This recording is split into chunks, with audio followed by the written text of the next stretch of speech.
Disgraced billionaire Jeffrey Epstein will not face trial for his alleged sexual abuse of underage girls. Epstein reportedly killed himself in his Manhattan jail cell early this morning.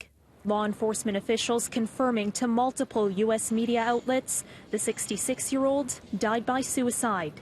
Epstein's death in hospital comes only hours after new graphic details emerged about the scope of the horrific crimes he's alleged to have committed and who was involved. A cache of documents from a lawsuit related to his alleged sex trafficking was unsealed on Friday, and they reveal what went on inside Epstein's mansions, on his private jet, and at his private island.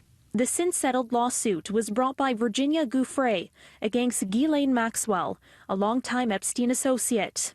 In the thousands of pages in deposition testimony, Giuffre said Maxwell recruited her while she was working at Donald Trump's Mar-a-Lago resort and trained her to have sex with Epstein and several famous powerful men, including British royalty Prince Andrew and prominent American politicians. In an interview with the Miami Herald, Giuffre described how she was allegedly groomed to be a sex slave to Epstein. How to be quiet, be subservient, give Jeffrey what he wants.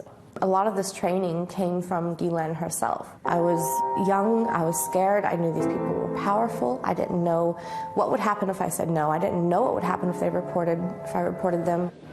Epstein had fought for home detention since being arrested last month in New York on charges of sex trafficking girls as young as 14. The previously convicted sex offender had pleaded not guilty to the charges. But the new federal indictment focused scrutiny on how Epstein had avoided severe punishment in an earlier investigation a decade ago in Florida. Prosecutors brokered a hugely criticized state plea deal that allowed him to serve just 13 months in the county jail. After being denied bail, Epstein was found unresponsive in his cell with marks on his neck only 3 weeks ago in a possible suicide attempt. Attorney General William Barr said in a statement he's appalled by Epstein's death and has ordered the Inspector General to investigate. The FBI also looking into what happened.